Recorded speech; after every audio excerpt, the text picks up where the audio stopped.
안녕하세요 여러분, 반갑습니다. 오늘도 메이저 카드 계속 이어서 스캔을 해볼 예정이고요. 지난번에는 0번부터 9번까지 스캔을 해봤었는데 어떠셨나요? 별로 공부한다는 느낌이 들지는 않으셨죠?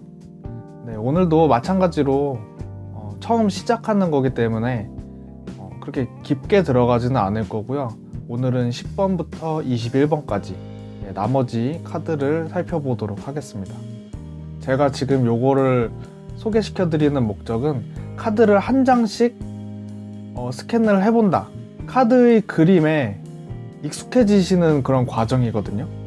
그러니까 카드 그림에 익숙해지셔야지 이 카드의 의미들, 그런 느낌들이 바로바로 떠오르신다는 거예요. 그래서 상담할 때 많이 도움이 되실 수 있겠습니다. 그래서 지금은 카드의 그림에 익숙해지시는 것을 목표로 강의해 드리겠습니다. 그럼 오늘도 카드를 보면서 설명해 드리도록 하겠습니다. 자, 카드를 펼쳐 봤습니다. 이쪽 카드부터는 10번 카드예요. 이 카드는 유명한 운명의 수레바퀴. 그래서 운명의 수레바퀴부터 이제 여기 3개 월드 카드라는 마지막 카드까지 오늘은 살펴보도록 하겠습니다. 순서대로 가는 거고요. 10번부터는 제가 지난 시간에도 말씀드렸듯이 숫자 10은 초과라고 말씀드렸습니다. 그래서 초과, 운명의 수레바퀴가 되게 행운이라는 카드로 많이 잘 알려져 있어요. 왜 그런 거냐면 갑자기 운때가 맞아서 꽁돈이 들어오거나 아니면 내가 하고 있는 일이 대박이 터지거나 그럴 수도 있지만 갑자기 폭삭 망한다거나 그러는 경우도 있기 때문에 복불복 카드라고 생각하시면 돼요. 초과가 되면은 좋은 경우도 있지만 초과가 돼서 내가 감당하지 못하는 경우도 있어요. 그래서 그런 측면으로 숫자 10번 이렇게 생각하시면 좋을 것 같고, 이 수비약이라는 게 지금 요 숫자 10번 카드 여기 위에 보면은 로마 숫자로 X라고 돼 있죠.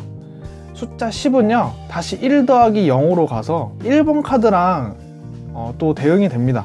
그래서 또 1번의 성향을 또 갖고 있다라고 보실 수도 있어요. 그 점 참고하시면 좋고요. 일단 배경 지식으로는 알고 계세요. 그런 점들도 있다. 그래서 운명의 수레바퀴, 복불복 카드다, 그렇게 알아두시면 되고요. 인생에서는 좋은 일도 있고 나쁜 일도 있고 어떻게 될지 모른다라는 카드가 운명의 수레바퀴였다면, 이 카드는 11번째 숫자 11이니까요 1 더하기 1은 2가 되겠죠. 그래서 2번 카드, 여사제 카드와 대응이 됩니다. 그래서 저스틱스만의 의미들을 살펴보자면 이 카드는 되게 깐깐하고 기상캐스터 같은 느낌이라고 보시면 돼요. 오늘은 날씨가 어떻고 저렇고, 또는 네가 잘했고 잘못했고, 그러니까 이거는 객관적으로 보려는 그런 카드거든요. 이 카드의 성격, 깐깐하다, 꼬장꼬장하다, 게으르다는 특징도 있습니다. 카드의 느낌을 그렇게 가져가시면 될 것 같고요. 그 다음은 매달린 남자예요. 12번 카드. 이 매달린 남자는 보통 상황적으로 나오면 상황에 묶여버렸다, 되게 게으른 카드예요. 보통 사람의 성격으로 나오면 게으른 카드, 어떤 사람의 입장으로 나올 때가 좀 있거든요. 그럴 때는 심사숙고하는 카드입니다. 그래서 이 카드의 의미를 그림적으로 보자면, 이 남자는 거꾸로 매달려 있기 때문에 세상을 거꾸로 보고 있는 거죠. 하지만 그 거꾸로 보고 있는 세상이 실은 정상적인 세상일 수도 있다는 거죠. 그래서 죄 있는 사람이 감옥을 가는 게 아니라 돈이 없는 사람이 감옥을 간다든지, 물론 정상적인 경우도 있겠지만 비정상적인 경우도 있고, 그런 것들을 꿰뚫어보는 그런 사회의 씁쓸한 점을 이해하고 있는 그런 카드이기도 합니다. 되게 여러 가지의 의미들이 있어요. 숫자 12번. 숫자 12번은 또 뭐였죠? 3번 엠프레스랑 대응이 되죠. 그래서 엠프레스적인 속성을 가지고 있기 때문에 게으를 수도 있고 그렇습니다. 그래서 넘어가면은 또 이제 데스로 넘어가 볼게요.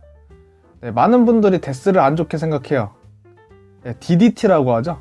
이 데스와 데빌, T는 타워죠. 이 3개의 카드를 매우 안 좋게 보시는 경향이 있는데 아닙니다. 안 좋은 뜻만 있는 게 아니라 좋은 뜻도 많아요. 근데 여러분들이 생각하기에 단어상 의미가 안 좋기 때문에 좀 불길하다 이런 식으로 몰고 가시는 것 같은데 별로 좋은 해석은 아닙니다. 그렇게 해석하면. 그래서 데스는 이 카드 그림을 보시면 누워있는 남자 있죠? 앞에 누워있는 남자 있고 여기 뒤에 서있는 남자가 있고 이 두 명의 남자가 같은 사람이라고 보시면 돼요. 근데 얘는 뭐고 얘는 뭐냐? 그러니까 뒤에 있는 애는 나의 과거의 모습이고요. 이 앞에 있는 이 사람은 나의 현재의 모습. 그러니까 다시 태어나는 거죠. 과거에 내가 죽은 겁니다. 그래서 카드는 좀 과격하게 데스라고 써놨는데 어떤 다른 타로 덱에서 보니까 메타모르포시스라는 제목으로 이 13번 카드가 그렇게 제목이 달라져 있는 경우가 있어요. 그러니까 결국에는 이게 내 자신의 내면이 변했다는 거예요. 내가 철들었다. 그런 카드입니다. 내 자신의 과거가 죽었기 때문에 메타모르포시스, 변형됐기 때문입니다. 변형. 트랜스포머의 성격이 강해요. 트랜스포머 영화 아시죠?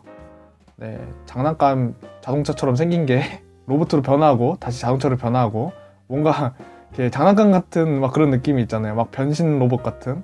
네, 그러니까 나의 내면이 바뀌는 거예요. 그래서 요거는 주변 상황이 극적으로 변할 때도 많이 나옵니다. 뭐 이사, 이직, 결혼, 뭐 출산, 취업, 이직, 뭐 되게 많아요. 그래서 이거는 내 자신이 변할 수밖에 없는 그런 환경이 조성됩니다. 그 다음 14번 템퍼런스로 넘어가 보겠습니다. 템퍼런스는 굉장히 참는 카드라고 생각하시면 돼요.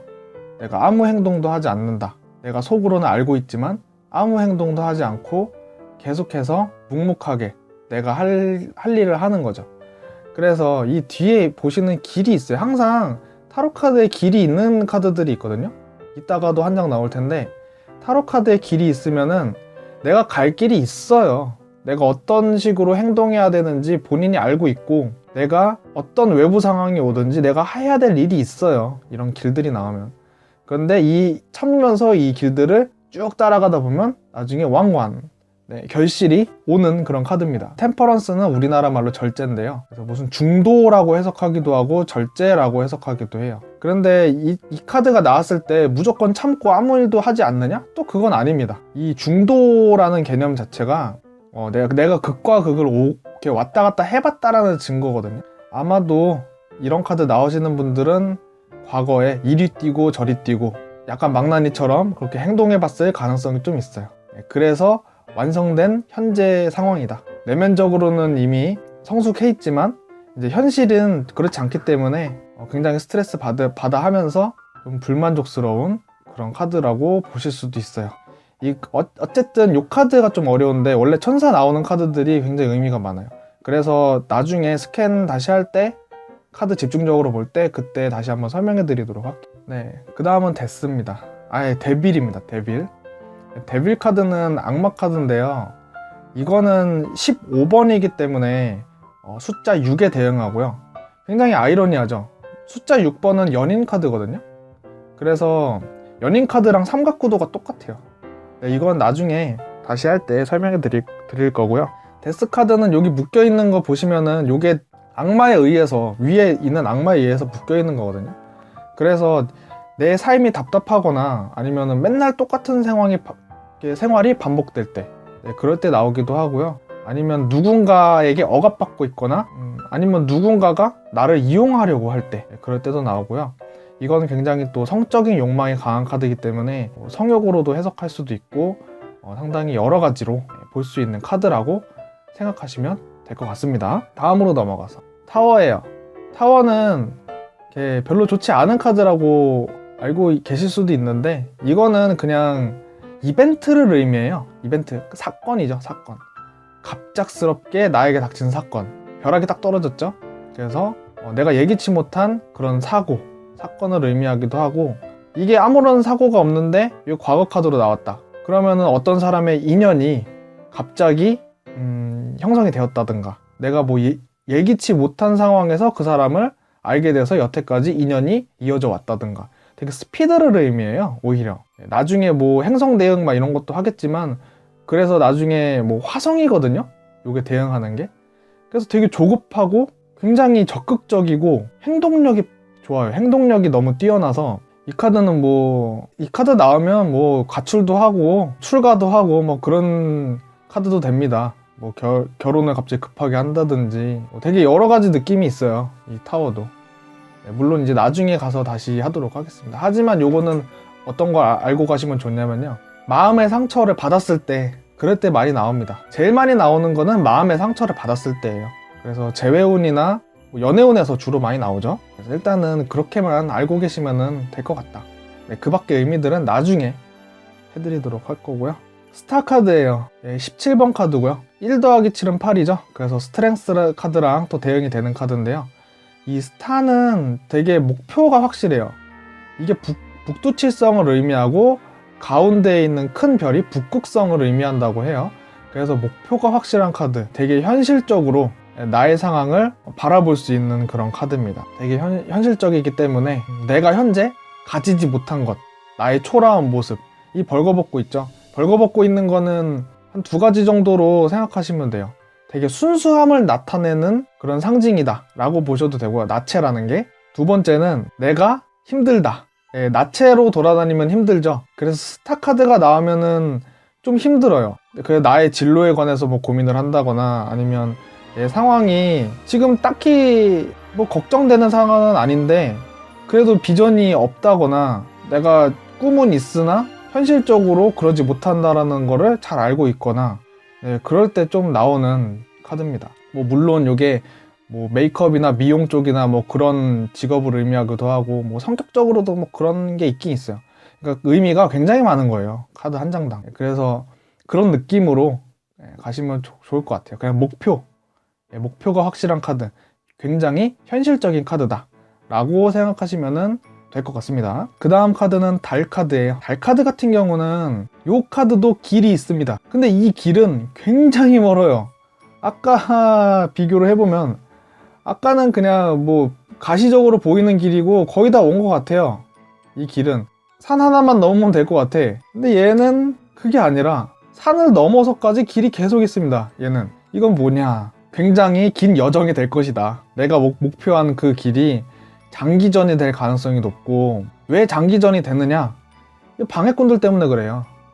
방해꾼들, 음산한 막 그런 느낌들과 주변에서 울부짖는 늑대와 개들, 이 달이 그래도 빛을 내주고 있어서 그나마 길이 보이기는 하는데, 이 달 안에 주인공이 있죠. 엄청나게 집중을 하려고 노력하고 주변 상황을 신경 쓰지 않으려고 애써 외면하려고 엄청나게 참아내는 카드죠. 그래서 이 카드 나오시면은 보통 주변에서 본인이 스스로가 하는 일을 주변에서 평가를 하는 경우가 있어요. 야, 네가 뭐 그거 해서 뭐 되겠냐, 다른 길 뭐 알아봐라. 자기들도 모르면서. 보통 사람들은 자기도 제대로 된 길을 걸어본 적이 없으면서 타인을 평가합니다. 이래라 저래라. 약간 그런 느낌이 강해요. 그런데 그런 사람이 만약에 없는데도 이 카드가 나왔다, 그럼 본인 스스로가 너무 불안해하는 거예요. 확신이 없는 거예요. 그래서 너무 불안하고 두렵고 확신이 없으면은 그 길을 먼저 걸어본 사람한테 질문을 하셔야 되거든요. 요즘에는 직접 찾아갈 필요도 없이 인터넷에 치면은 그런 카페나 커뮤니티들도 많이 나오니까 내가 뭔가 준비하고 계시다면은 한번 물어보시는 것도 나쁘지 않겠죠. 이런 카드 나오면. 어쨌든 문은 그런 불안한 카드, 그런 카드다. 불확실한 카드다 라고 보시면 됩니다. 태양 카드 볼게요. 이거는 19번 카드라서 1 더하기 9는 10이죠.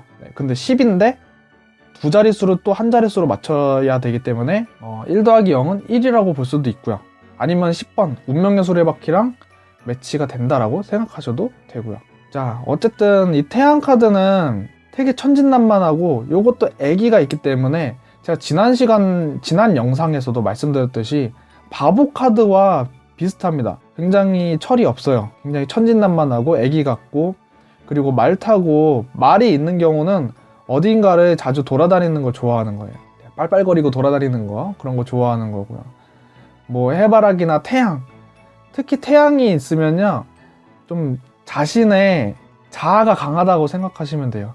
그래서 호불호가 강하고 자존심이 세고 그런 성격이라고 생각하시면 됩니다.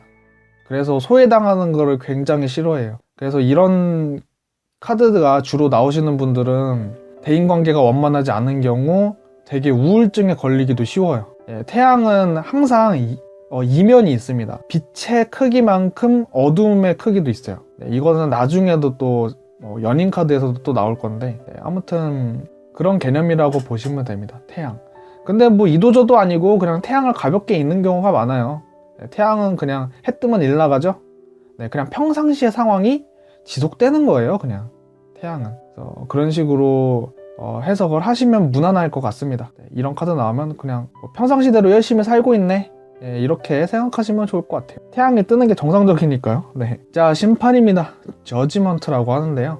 네, 심판의 카드는 이것도 천사 카드라서 굉장히 설명이 길어질까봐 좀 걱정이 되는데, 네, 최대한 짧게 하겠습니다. 심판이라는 거는 누군가가 평가하는 거예요. 네, 내가 이 사람들 중에 한 명이라 생각하면 돼. 이거 평가자예요, 평가자. 그래서 이 카드로 말씀드릴 것 같으면은 내가 남들한테 뭐 드러나지는 거예요. 뭐 면접을 보든지 시험을 보든지 다 이런 카드 나옵니다. 내가 번복할 수 없는, 빼도 박도 못하는, 내가 거쳐야 되는 그런 관문, 네, 그 심판의 관문을 의미하거나 시험이나 뭐 이런 거죠. 면접이나 그런 건데, 이게 뭐 연애에서도 나오고 막 기타 상황들에서도 다 나온단 말이에요. 네, 그럴 때는 요게 보통은 내가 바꿀 수 없는 그런 상황일 때 이런 카드가 나옵니다. 좀 답답한 그런 상황일 때, 상대방이 명백하게 삐져 있거나 상대방이 나를 싫어한다거나 뭐 아니면은 상대방이 명백하게 날 좋아한다거나, 네, 뭔가 확정이 되는 막 그런 카드예요. 하지만 여기 시기적으로도 나올 수도 있죠. 뭐 시기적으로 나오면 내가 과거에 했던 일들이 지금 현재에 와서 타인들한테 평가될 때, 그것 때문에 내가 기가 죽고 막 그럴 때도 나옵니다. 이 카드가 나오실 때는 항상 나 자신을 스스로가 재평가하시고 잘했어 혼자서 위로하시고 그러시는 게 중요합니다. 예, 그러니까 한마디로 정답인 인생을 산 사람도 없고요, 정답이 아닌 인생을 산 사람도 없고 그런 거예요.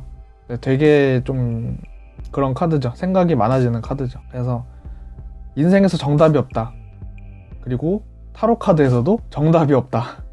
네, 여러분들이 느끼시는 그 감정, 네, 이 심판 이 그림을 보고 느끼시는 감정, 네, 한번 잘 생각해 보시기를 바랍니다. 그래서 마지막 카드 드디어 나왔는데요. 네, 3개 카드예요. 이 3개 카드는 요것도 벌거벗고 있죠. 이거는 왜 벌거벗고 있느냐, 이 벌거벗고 있는 거는 순수한 나 자신을 의미해요. 나의 본질적인 베일에 쌓여져 있지 않죠. 이게 뭐 약간 뭐 베일에 쌓여 있는 건 아니지만 뭔가 중요 부분을 감췄다 뭐 이런 식으로 뭐 보시는 분도 있는데, 네, 감춰진 게 아니라요, 이거는 본질적인 나 자신, 새로운 나로 다시 태어난 거예요. 내 영봉 카드였을 때 나 자신이 새로 탈바꿈된 거죠. 되게 여러 가지 상황을 겪으면서. 메이저 카드 22장 중에 마지막 카드이면서 인생 사이클의 끝을 나타내요. 보통 인생 사이클 여러분 나중에 제가 말씀드릴 건데, 연도 카드에 대해서 10년 주기로 사이클이 계속 돌아옵니다. 근데 그 사이클이 돌아올 때마다 나는 한 단계씩 계속 성장해 있어요. 그래서 이 월드는 내 인생의 한 사이클의 마지막이자 새로운 사이클의 시작을 준비하는 그런 카드거든요. 그래서 내가 새로 태어나는, 이거는 마지막 수이기 때문에 완성을 의미해요. 완성됐기 때문에 요 상징물들이 다 놀고 있죠. 근데 이 10번 카드를 보면은 상징물들이 동일 상징물이죠. 다 독수리 뭐 막 다 이런 거 있죠. 똑같이 사자도 똑같은 위치에 있고 황소도 있고 사람도 있고. 그래서 이 윌 오브 포춘, 운명의 수레바퀴 때는 굉장히 뭐 살려고 아둥바둥 노력을 하는 막 그런 카드인데, 내가 뭔가를 막 하는 그런 카드인데요, 얘는 다 이루었어요. 네, 그래서 약간 홀가분해진 그런 카드예요. 그래서 죽음을 의미하기도 하고요, 이 카드가 의외로 또 죽음을 의미하기도 하고 병원을 의미하기도 하고 그렇습니다. 네, 인생의 마지막 시기다, 네, 마지막 때다. 네, 오히려 이 카드가 좀 더 섬뜩하지 않습니까? 아닌가? 네, 뭐 어쨌든 이 카드, 네, 완벽한 카드다, 완성된 카드다. 그렇기 때문에 이런 카드들이 나오시는 분들, 주로 이런 카드들이 잘 나오시는 분들은 완벽주의자다, 뭐든지 열심히 하려고 한다. 하지만 이 카드의 맹점이 뭐냐면 완벽하려고 하기 때문에 시도조차 안 하는 경우가 많습니다. 실패가 두렵기 때문이죠. 이 카드가 주로 이제 성격 자리에 나오시는 분들. 그래서 이제 뭐 연인 관계로 나오면은 뭐 결혼에 꼴이 날 수도 있고, 네, 화기애애하고 좋은 분위기일 수도 있는데요. 뭐 되게 뭐 일반적인 상황에서는 그냥 잘 된다, 뭐 이런 정도로 가볍게 해석하고 넘어가시면은 좀 좀 쉽지 않을까 싶어요. 그래서 오늘도 되게 여러 가지 이야기를 나눴는데요. 오늘은 카드 장수가 2장이 더 늘어나서 시간이 좀 오래 걸렸는데, 긴 시간 동안 메이저 카드를 다 스캔했고, 다음 시간부터는 마이너 카드를 한 번씩 스캔하도록 하겠습니다. 그러면은 여기까지 영상 봐주셔서 정말 감사드리고요. 저는 다음 영상 때 뵙도록 하겠습니다. 감사합니다.